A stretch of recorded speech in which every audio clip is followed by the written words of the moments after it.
Another day, another basketball stories na naman ang pagkikwentuhan natin. At ngayon nga ay ang pag-uusapan natin ang balitang may babalik na nga daw sa Los Angeles Lakers at ang game preview ng Golden State Warriors at Milwaukee Bucks.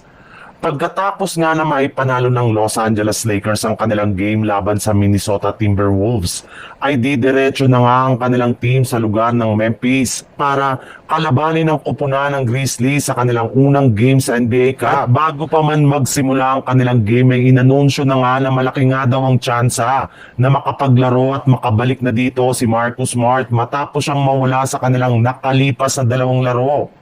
Bagamat man nga na ipanalo ng Lakers ang kanilang game laban sa Wolves, ay aminado pa rin nga si Austin Reeves na gusto niya na pabalikin sa kanilang lineup ang kanilang mga teammates na nagtamo ng injury ng mga nagdaang araw.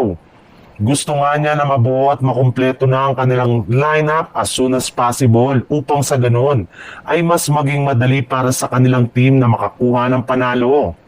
Sa ngayon nga ay meron ng 3 wins at 2 losses ang Lakers sa standing ng Western Conference.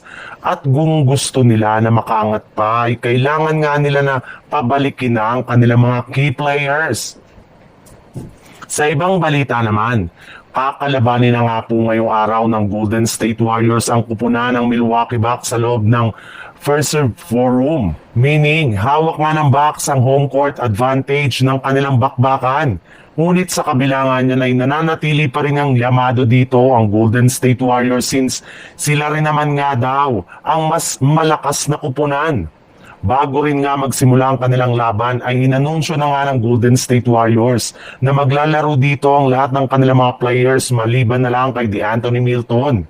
Habang pagdating naman sa kupunan ng Milwaukee Bucks, inanunsyo nga ng kanilang team na hindi dito maglalaro ang kanilang guard na si Kevin Porter Jr. habang nakaligtas rin naman nga bilang probable ang kanilang superstar na si Giannis Antetokounmpo.